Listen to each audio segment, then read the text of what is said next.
Olá pessoal, tudo bem com vocês? Hoje eu vim até o Farol da Liberdade para estar falando sobre literatura. E o livro escolhido é Ana de Assis, A História de um Trágico Amor. Aqui é a Ana de Assis. É um livro mais antigo que traz uma história super curiosa sobre o Brasil na época da monarquia, na transição para a república. Bom, esse livro aqui, ele é muito curioso porque a Ana de Assis, ela é filha do Major Solon Ribeiro. O Major Solon Ribeiro, ele foi um propagandista da República e ele atuou diretamente no golpe da República contra a monarquia. Ele, por exemplo, foi o responsável por estar convidando Dom Pedro II a se retirar do país naquela circunstância do golpe. E também ele é responsável por espalhar os rumores de que o Marechal Deodoro da Fonseca estava convalescendo, o que colaborou diretamente também para o golpe da República. Então, Ana de Assis, na verdade o nome de solteiro dela era Ana Emília Solon Ribeiro, né, o sobrenome do pai dela. Depois o sobrenome do marido, o primeiro marido, o Euclides da Cunha, o escritor famoso Euclides da Cunha, e depois o Dilermano de Assis, que ela virá a casar mais para frente. Então o que acontece? O Euclides da Cunha, o Major, antes, só lembrando aqui, o Major Solon Ribeiro, ele também lutou na Guerra do Paraguai. Então ele foi uma figura muito relevante na época do golpe da República. Bom, voltando. Então, o que acontece? O Euclides da Cunha frequentava muito a casa do Major Solon Ribeiro, onde ele conheceu a Ana de Assis, e eles se casaram. Tiveram 3 filhos e ela ficava um longo tempo cuidando dos 3 filhos sozinha, enquanto ele fazia aquelas jornadas como jornalista, que era engenheiro do exército, que se tornou. Depois ele deixou o militarismo, né, diretamente assim, e foi escrever sobre essas jornadas, como foi para Canudos, em Canudos na Bahia, quando ele escreve Os Sertões. Está aqui o livro de Os Sertões também, de Euclides da Cunha, para mostrar para vocês. Já é um calhamaço, né? Os Sertões. Mas não é sobre esse livro particularmente que nós vamos estar falando hoje. Aí o que acontece? O Euclides da Cunha, ele sempre foi meio que um revolucionário. Ele admirava muitas ideias iluministas. Depois ele começa a admirar também as ideias positivistas, mas como ele sempre foi um ar religioso, e o positivismo traz essa carga religiosa de algum modo, ele deixa o positivismo, né? E sempre ele não me recordo dele ter deixado o republicanismo, né? Então ele era um admirador também de Benjamin Constant, das ideias, né, iluministas, como eu disse, e ele fica grande parte longe de casa para fazer essas jornadas às quais, como jornalista, ele acaba fazendo essas jornadas para escrever. Quando ele vai para Canudos, por exemplo, Canudos era aquele movimento do Antônio Conselheiro, junto a sertanejos lá da região da Bahia. E o Antônio Conselheiro, ele era um messiânico. Então ele, inspirado um pouquinho naquela questão do sebastianismo, o messianismo, de que o reino do céu seria implantado na terra, onde haveria, né? Então assim, ele tinha esses devaneios também religiosos, mas na época haviam rumores de que aquele povo daquela região estava se levantando contra a monarquia, né? Aliás, que eles eram monarquistas, estavam se levantando contra a república que havia sido recém-implantada. Mas aí o Euclides da Cunha, ele descobriu que não, que na verdade lá em loco ele descobriu que era um povo sertanejo mesmo, que tinha os seus ideais messiânicos e estavam lutando pelos seus direitos, diferente do que eles estavam sendo taxados, né, como sendo monarquistas, né? Bom, aí o que acontece? Voltando lá para a questão da Ana de Assis. O caso mais curioso desse livro é que ela, ficando tanto tempo sozinha, pelas razões dela lá, ela acaba assim, o filho dela com Euclides acaba apresentando ela para um cadete do Exército do Sul, né? Um gaúcho, jovem, esportista. Ele fazia tiro alvo e também era alto, tinha olhos claros, loiro. Então ela se encanta e eles se envolvem nessas andanças aí do Euclides da Cunha. Ela acaba se envolvendo e é uma paixão assim arrebatadora. E eles começam a atrair o Euclides da Cunha. O Euclides da Cunha, ele descobre esse envolvimento e depois ele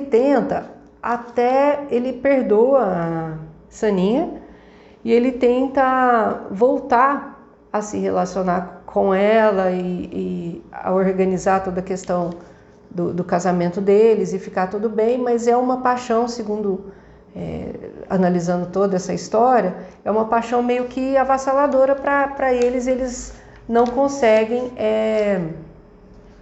retomar a vida normalmente, né? Eles não conseguem ficar separados.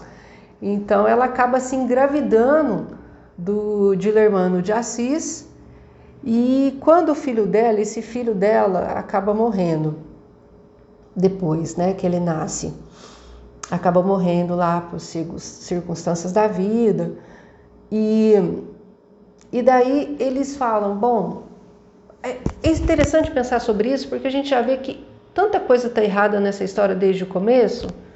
Parece que os céus estão avisando, né, que alguma coisa está errada, que eles precisam mudar o curso dessa história, mas não, eles continuam naquele erro, daquele envolvimento, ela com o Dilermano de Assis. E daí o Euclides da Cunha, ele solta uma frase muito, muito conhecida, que é referenciada a ele até hoje, que o filho da Ana de Assis, o filho deles, né, entre aspas, era um milho entre um cafezal, né? Ou seja, eu até anotei essa frase, depois eu vou ver se eu falo direitinho, mas fazendo um paralelo, é mais ou menos isso, né?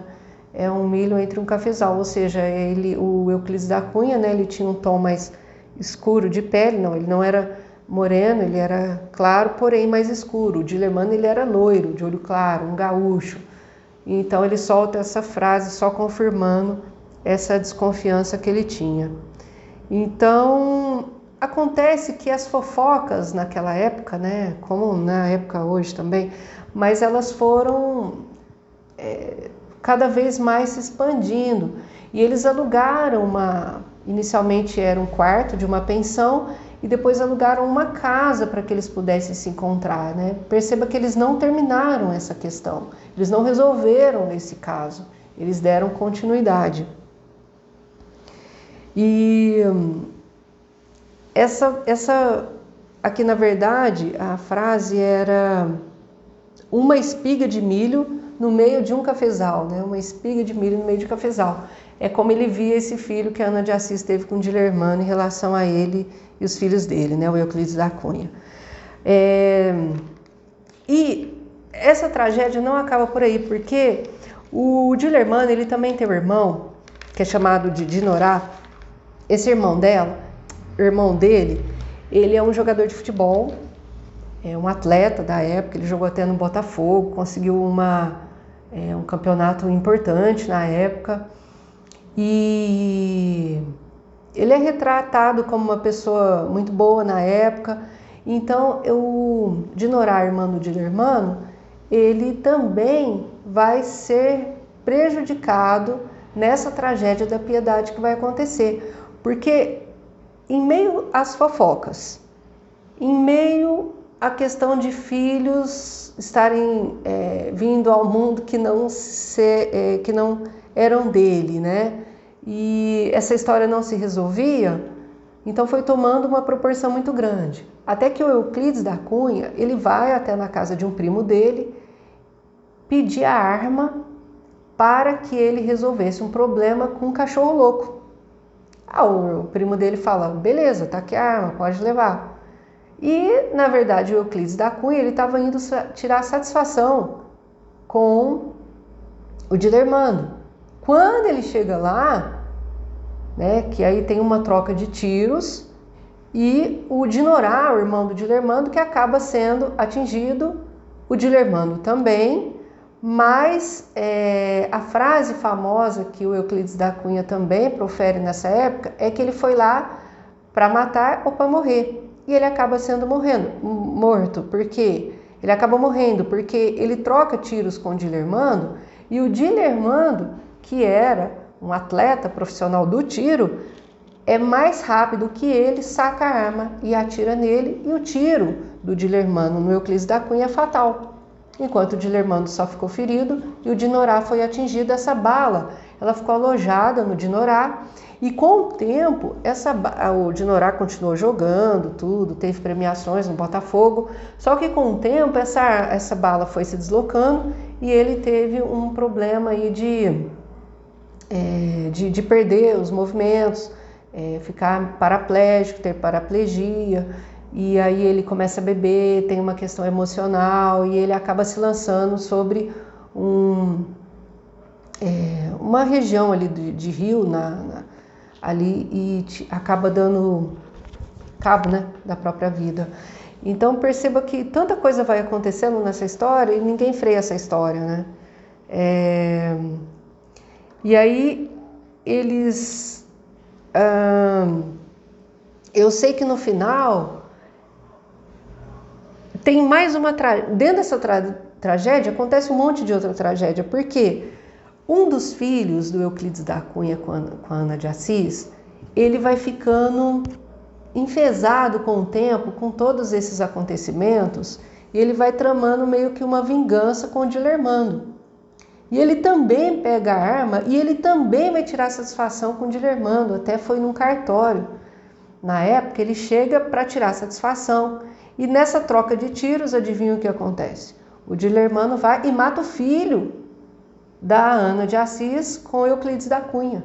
O filho dela morre também. E ela continua casada com o Dilermando, porque na altura do campeonato eles já tinham casado, tudo. Depois do assassinato, da morte do Euclides da Cunha, em legítima defesa, depois teve um julgamento, em legítima defesa, o Euclides da Cunha, né, já havia sido morto. Então ele cumpre ali, ele teve um julgamento e ele foi absolvido por legítima defesa. Ele cumpre ali uma pena mais tranquila, mais modesta, e daí eles se casam. Aí um filho dela vai tirar satisfação com ele mata o filho dela também no cartório, do mesmo jeito, em legítima defesa, tal. Então, aí eles continuam casados, até onde eu sei, eles tiveram vários filhos, mais filhos que ela teve com Euclides da Cunha. E depois eu sei que eles acabam, depois de 15 anos juntos, ficaram muito tempo juntos, né? Aí a Ana de Assis descobre que o Dilermando está traindo ela com uma mulher mais nova, bem mais nova na época, com quem depois no futuro ele vem a casar com essa mulher mais nova, e a Ana de Assis vai embora arrastando todos os seus filhos para uma outra cidade. Então eu tenho até aqui um livro, tem o próprio Dilermando de Assis, ele escreveu um livro, né, que é a Tragédia da Piedade. Ele também foi um escritor, além de um cadete do exército, ele cresceu dentro do exército, ele fez concursos, ele tocou a vida dele, ele teve premiações, ele escreveu sobre a história da vida dele, justificando que tudo que ele fez foi em legítima defesa, porque afinal de contas, o Euclides da Cunha foi até a casa dele para fazer um acerto de contas, e ele teria se defendido, né, segundo ele. Então, o que acontece? Esse livro aqui é da filha do Dilermando, que é Dirce, e ela já faz uma defesa do pai. Ela fala, não, ele não assassinou Euclides da Cunha, ele agiu por legítima defesa. Então, em suma, esse livro fala sobre isso. Tem esse Águas de Amargura, né, que ele também fala sobre essa história, e ele faz uma defesa mais do Dilermano de Assis, mais do Dilermano. Então, ele fala mais da perspectiva essa tragédia toda pela perspectiva do Dilermano de Assis. E tem também, eu tenho outro livro aqui, que é uma literatura auxiliar, que fala sobre Guia do Politicamente Incorreto da História do Brasil, que tem aqui um capítulo contando toda essa história, com mais detalhes, né, obviamente, toda essa história como foi. Então, fica aqui a mensagem de que quando algo não vai bem, você precisa resolver da melhor forma antes que descambe para algo pior. Então, gostaria de agradecê-los pela audiência, pedir também para que vocês possam curtir, compartilhar e comentar nesse vídeo e também, se possível, apoiar o Farol da Liberdade. Muito obrigado pela oportunidade e até a próxima. Tchau, pessoal!